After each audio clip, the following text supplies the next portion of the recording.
So my only saving grace is the fact that I'm fully aware that none of these are finished products. One, this isn't even my final studio. Two, I keep getting comments on scripts, and I don't know, scripting too much bothers me. Bullet points I might cheat with, but we'll see about the other bits.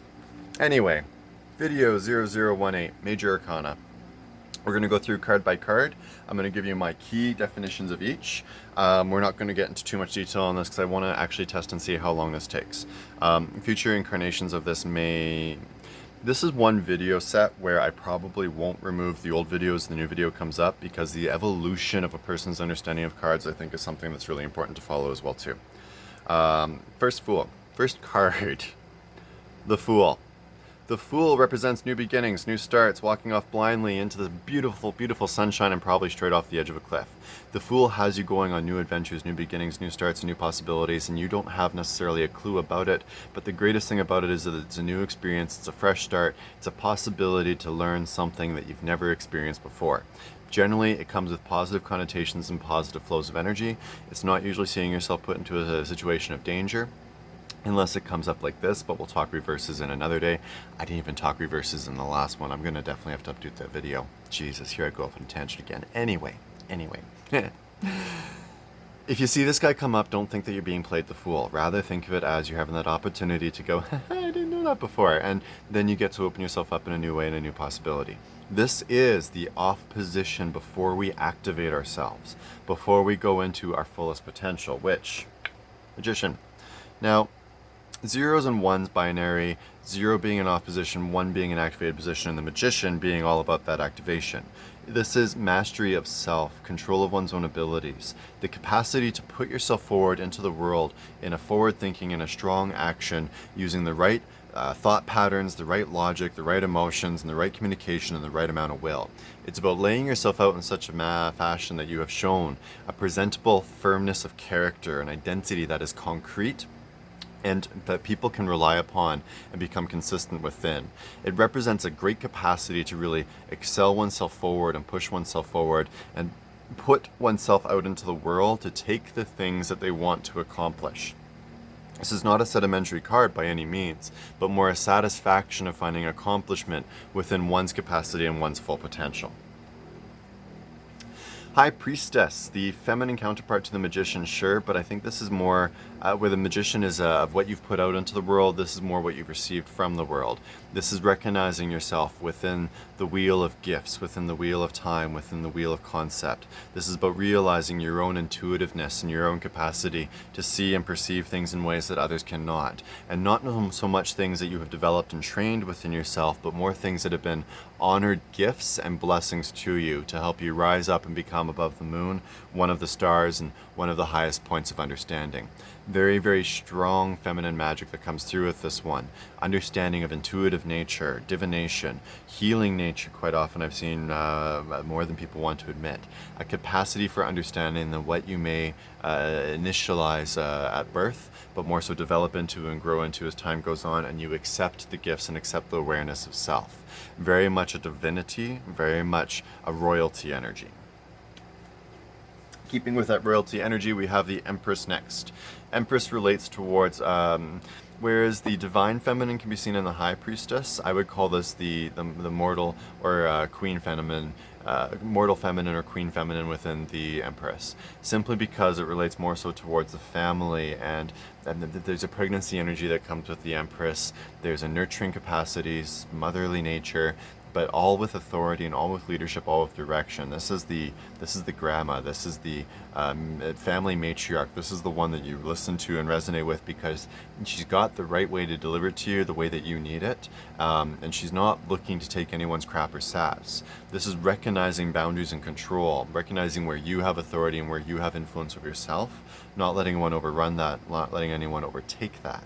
This is being able to assert yourself with confidence, with assuredness, with authority, because you are royalty. Emperor, the masculine counterpoint. Still sort of in that same vein of authority, control, boundaries, but with the Emperor, we do often see more of a established nature.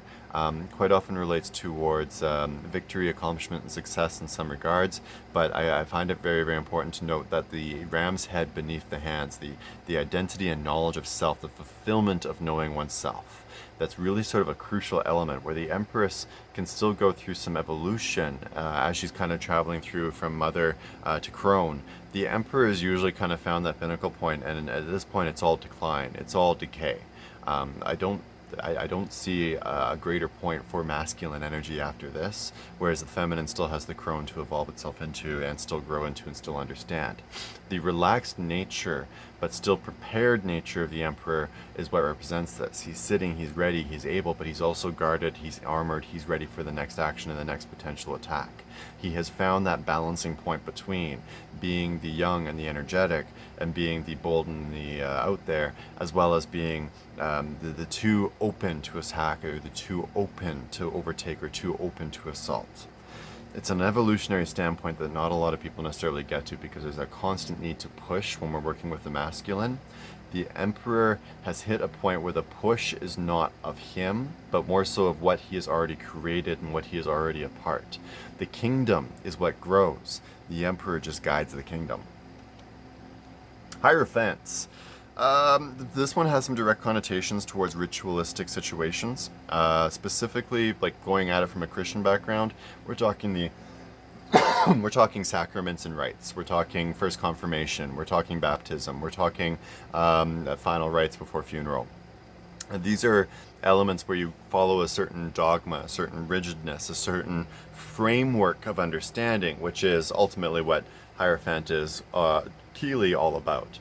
See, Hierophant focuses in on what is an understanding of spiritual pattern, but through dogmatic beliefs, dogmatic practices. Hence, it's more of a religious connotation than it is necessarily a spiritual connotation. Because of that, it can sometimes be seen as control mechanisms or being subservient towards tasks and paths that are above. But ultimately, I think it's important that we each understand that just because something is dogmatic does not mean it is necessarily negative. Traditions, things such as Easter or Thanksgiving or Christmases, they can sometimes tie in with this energy as well too. It's when you hold to a certain family custom of washing your hands before dinner, that can still be within that same ritual point.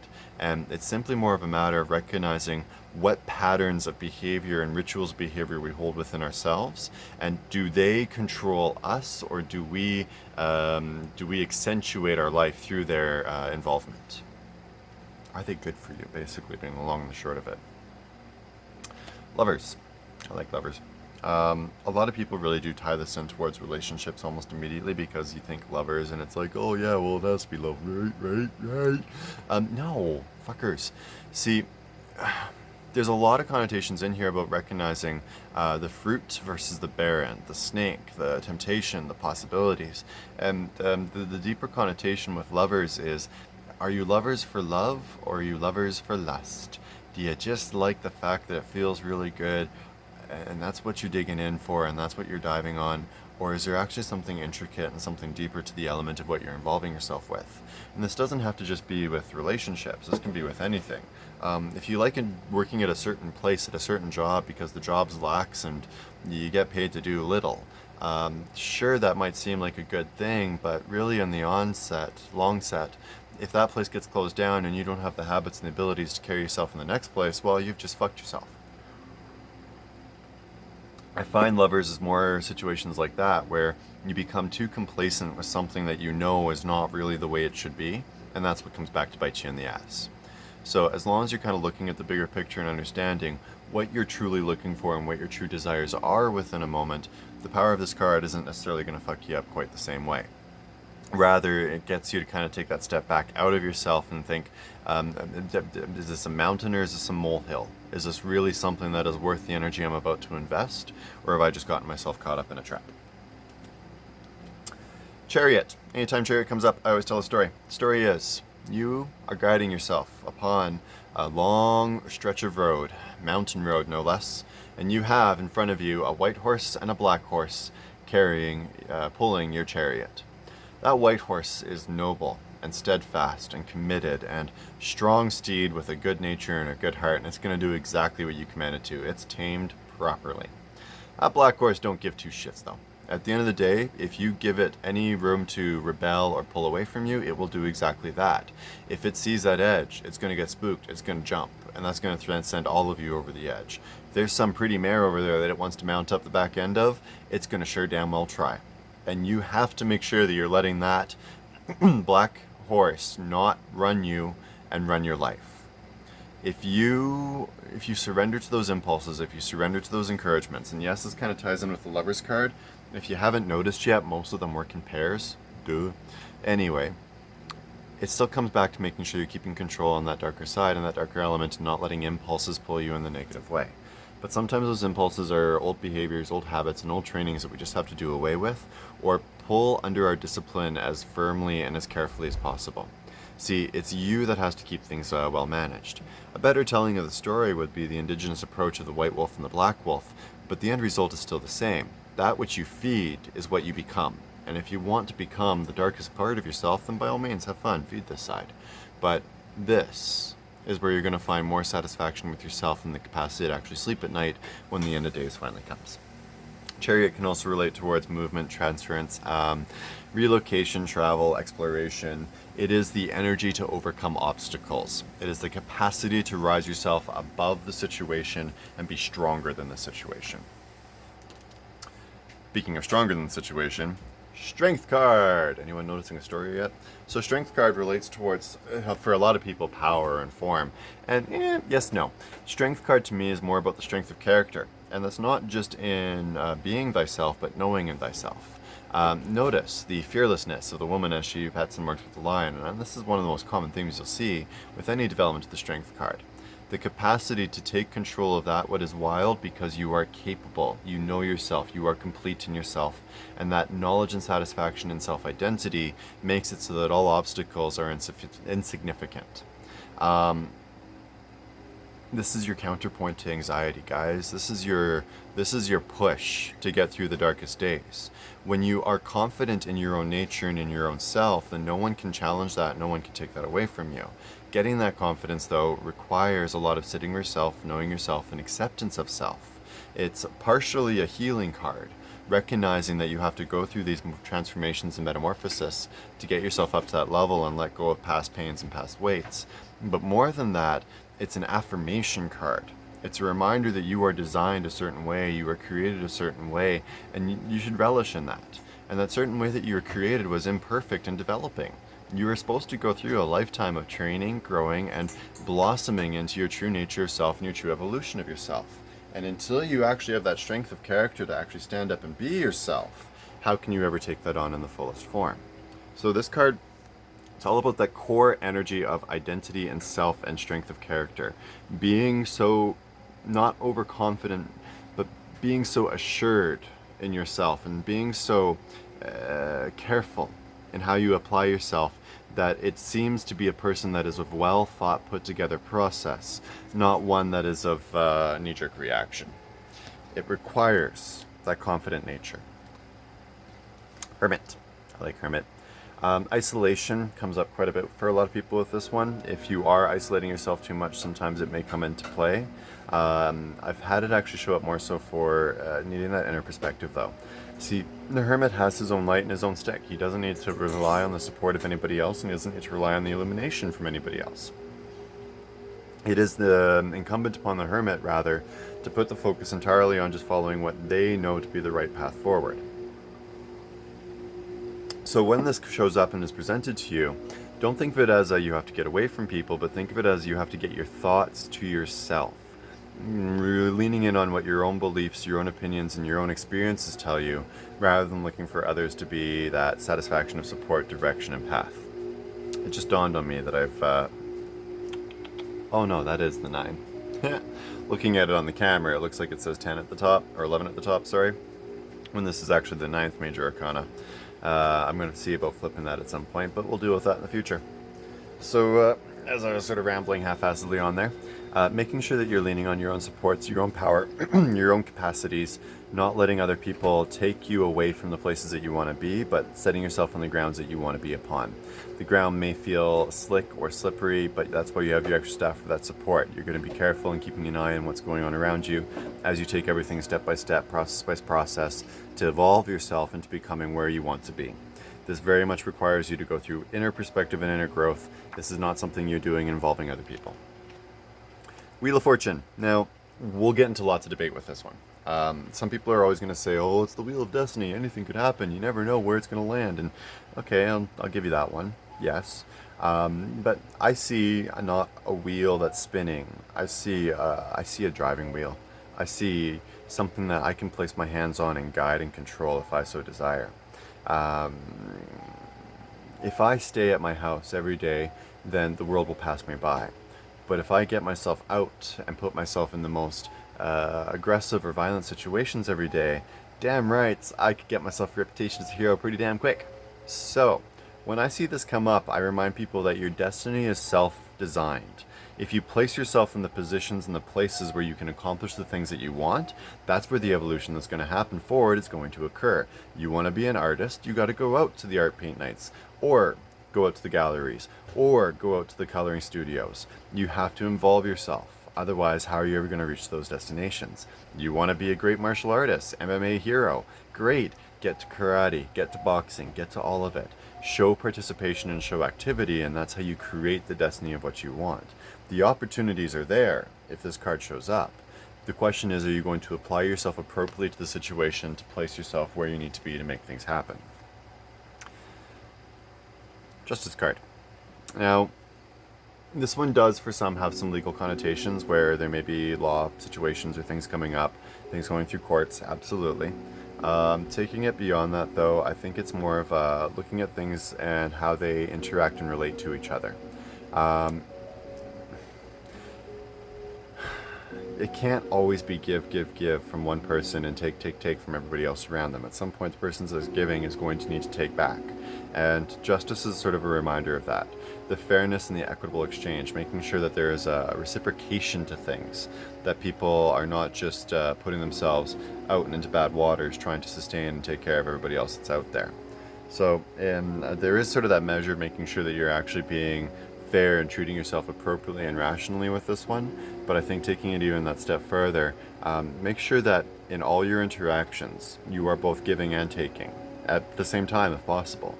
That way you can kind of find that satisfaction of complete circle within all your relationships, and any relationship that doesn't hold up to that standard, you won't hold on to anyway. Assessment and evaluation is crucial when it comes to justice. If we don't look at things with open eyes, how can we ever be acting with the truthfulness of the sword that's in our hands? Hanged Man, let's get back to the fun ones. Hanged Man is limbo, stasis, being trapped in situations that you can't get yourself out of. I've always liked the Hangman card, honestly. Like, never one I want to get personally, but the energy's on its center so much on that possibility of growth. As examples, Jesus went out into the desert for 40 days, was tempted by the devil, and came back stronger in understanding of sin. Odin spent a bunch of days upside down on a tree with his runes cast in front of him and basically lost his eye, lost a bunch of health. But you know what? He understood the runes afterwards and was able to help the different tribes and the shamans grow in leading the tribes. There's numerous stories all across different faiths and different paths that discuss someone being put in a situation where they're trapped, contained, and unable to move. But because of being stuck in that situation, they learn something very deep and intricate about themselves to increase their own divine understanding and get themselves out of their situation through understanding of the universe and themselves within the universe. When you feel like you're stuck, when you feel like you're in limbo, when you feel like you're in stasis and this card comes up, you're going to be stuck for a little while, but trust that what's happening is meant to grow you into something greater. And as long as you let that evolution happen to move you up to the next level and grow you into that next person that you're supposed to be, the energy will be used well. If you are keeping yourself trapped in situations, this is sometimes a reminder that you might not be letting yourself learn a lesson. I did a post not too long ago. Loyalty to a shitty person will not liberate you from their behavior. It will reinforce it. And specifically, I'm talking to a number of people I know where, God, I love you all so much and you're all going to fucking hate me and Like, this is the funny thing. I'm talking to 5 different people right now. The drugs are not going to go away on their own. And you are in this position because you're permitting yourself to remain with a drug addict. And whether it be that you're just tolerating the situation, accepting the situation, partaking and joining in on the situation, none of it matters. The frustrations that you speak of are because you are choosing to remain in a situation that you are in. And the lesson quite often is you can't change that person through that acceptance of their toxic behavior. You're tolerating them and thinking that's healing them when in fact you're just feeding the disease. You're trying to save them with your own flesh. You're trying to save them with your own energy, and it's just slowly killing you. Those are all these cards' energies. And sometimes you just got to accept the lesson and move on. And that means realizing that you're trapped until you look long enough to understand the lesson. In short, you guys can't change them by staying with them. You have to make some kind of stand. And I'm not saying go against their will and force them into rehab or anything like that. I'll never say that. You only have control over yourself and where you stand. Death card, transformation, metamorphosis. Nobody likes this card, but I love it. It's my personal card, and it's just, I used to call myself the Knight of the White Rose. But you know, couldn't tell anyone that when I was 14, 15. So, this fellow here is metamorphic transformation. Notice, the only person that is dead in this picture is that old man underneath the horse. The child's good. Child is actually the only one that sees death and recognizes it for what it is, the fact that evolution is happening. The old priest there is just doing his final rites, did that last week. The woman is in lament because she lost her love. They're all dealing with a situation of metamorphic transformation where loss has occurred. You are no longer what once was, you are now something else entirely. A husband is lost, you are now a widow. A child is lost, you're now no longer a parent. Well, you are a parent, but people might look at that differently. You're now parent to a loss, not parent to what is still here. And that has a completely different connotation that you have to understand and wrap in your own way, so that other people's misunderstanding of it doesn't throw you under the bus. You were once a business leader. Your business collapsed. You are no longer a CEO. You were once a coal miner. Coal went the way of the dodo. You no longer mine coal. These are transformations. These are metamorphics where you're becoming something else entirely. The butterfly is no longer a caterpillar. Has the same memories. Hell, even things that were happening during the cocoon phase it still remembers. It has the same memories, it has the same thoughts, but it is not the same creature, it is not the same being anymore. And it is imperative that it doesn't try to remain the same being. I've never seen a caterpillar stay on the tree that it was born on. I've always seen a butterfly leave to go find something greater. You've got wings, use them. You have transformations, go through them. Temperance, big picture view, patience, understanding, taking the time to really look at what's really going on around you. I'm going to cheat. I'm going to talk about the Handle Tarot in a second. So the Temperance card itself is supposed to be about looking at what is the greater understanding and what is the greater mystery. It's about taking that time to just sort of dip yourself into life and say, this is what it has all been about. There's sort of a growth and a flare of life that's supposed to come along with this one. If we're going through the channel, you know, the Hangman was getting stuck in the cocoon. The Death card was, oh my god, I've become a goo. The Temperance is, oh, I've got wings now. I can do shit again. This is cool. There's sort of that quick rise and quick action, but you have to be patient with it. If you rush it, you just wind up burning yourself out and doing harm and doing damage. It's about self-awareness and how that ties to the big picture view, but it's not the big picture view itself. It's how you involve yourself with that view and with that perspective. Now, Heindel card redefines this as alchemy, and I like alchemy so much better. Why? Because alchemy is this. You have 2 chemicals. You're going to take those chemicals and you're going to pour them into a vat. 1, 2. You're going to watch what happens. If nothing happens, you know that they don't respond to each other. It's perfect if something does happen, because then you know it was exactly those 2 chemicals that made that thing happen. However, instead, if you take 10 or 20 or 30 different chemicals and pour them all in at once, you don't know shit all what's interacting with shit where. You can't pour too much in all at once. Temperance demands that you take that time to give yourself time to grow into what you're supposed to be, and not force all things to happen all at once. The devil. Actually, I had a best friend turn into girlfriend, turn into ex-girlfriend that was always represented by this card up until we started dating, and then after the dating, well, stopped showing up for me.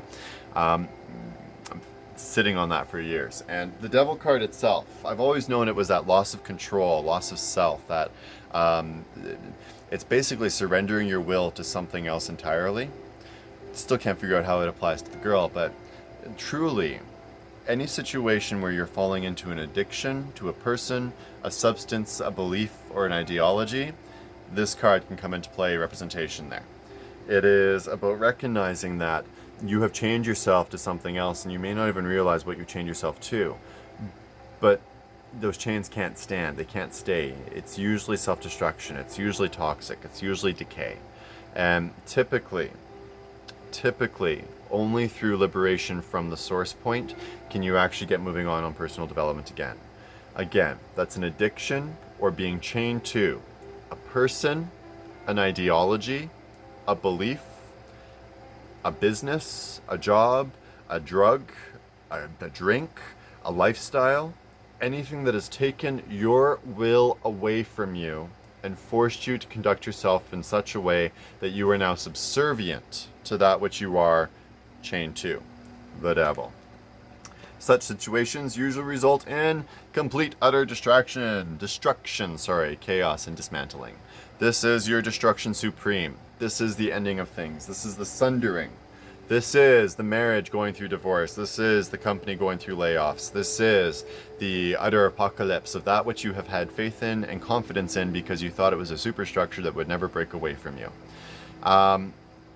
My personal deck, the very first deck I ever got, actually does the tower in a way nicer placement, where it touches on the survival component that comes along with this. Whatever you were involved in that's being destroyed had to be destroyed. It couldn't continue anymore. So sorry that you're getting the divorce, sorry you're losing the job, sorry the house burned down, but what was happening there may not have been in the healthiest form for you. So you had to be liberated, it had to be destroyed, its hubris had to be knocked down. It's the Tower of Babylon. Tower of Babel? Sorry, Tower of Babel, thank you. Pushed over and knocked down because we all thought we could go get up and touch God. It doesn't work that way. When this shows up, brace and hold to what is most of value to you and what is most intrinsic to you. Some of those things may still be taken away from, but it's important that you focus on what's important to you in this, not on what's superficial. If you're focusing on what's superficial, you're not learning the lesson. You're learning to cry for justice, but not actually claiming what is fair. And you gotta hold on to what is of value to you so that you know what really mattered in the picture. Otherwise, whatever you create after this is just gonna be a replication of the same situation. You're just gonna fuck yourself up again. Hence, follow your stars, follow your guidance to where you're supposed to be. Stars, I always rule up, favorite story time! I haven't done a lot of these story times since I left the Russian tea room, so this is fantastic for me. The star relates to me towards ancient ships going across the sea back in the day. They pull off from port, they look up in the sky and they'd say, hey, that's the star I want to aim for right there. I see that star, it's going to guide me where I want to be, I'm going to keep sailing towards it. But hey, what the fuck, it's going up and above me, shit. I need to find a new star, a new goal, a new target point, a new destination. Stars are our goals, wishes, dreams, and desires, but they are also all those steps that we're going to take in order to make those dreams and desires come true. It's about making a plan, making a process, seeing yourself go from point A to point B, because all those little dot-to-dot pieces eventually created a picture that you could follow towards your final destination. A lot of people see this as a luck or a swift change and swift transformation. Absolutely, I'll give you that. Some people see this as more of an emotional upheaval and seeing some new lights and new things come in. I had one person say the star shows up whenever a new lover shows up. I'll give you that one too. But these are all destination points to help you guide you where you're supposed to be. Don't just get obsessed on the one star when there is, in fact, so many that may be part of the bigger picture. And again, look for that bigger mystery, that bigger possibility, that bigger illusion, the moon, mystery, the ghostly galleon of the eternal sky.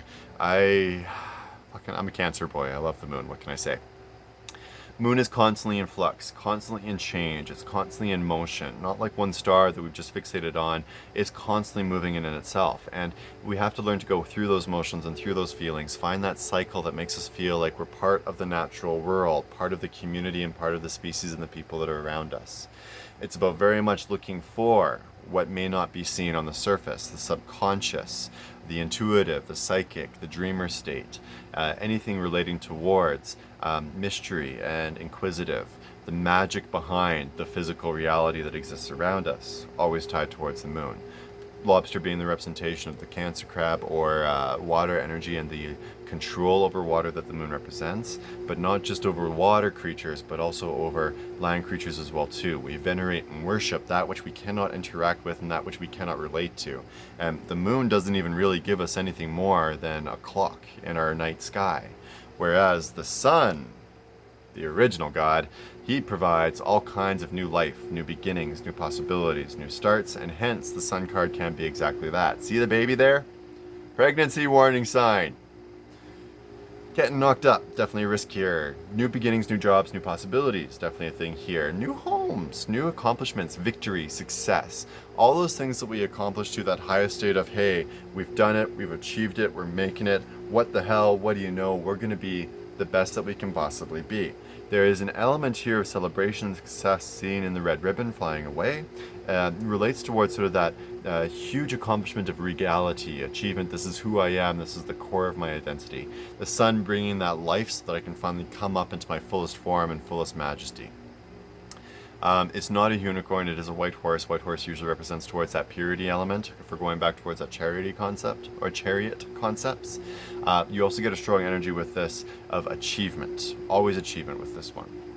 See, the 19, 1 and 9 adds up to 10. This is where we start seeing that divine connection. 19 is number 10. That is divine form. The next step, judgment. The step before conclusion, the calling of people from their graves to the highest power, the largest picture, and realizing that there's a greater story behind all things, a greater mystery behind all the mechanisms that we've found within our reality. Having to take a step out of ourselves and realize our insignificance and there's something greater above us.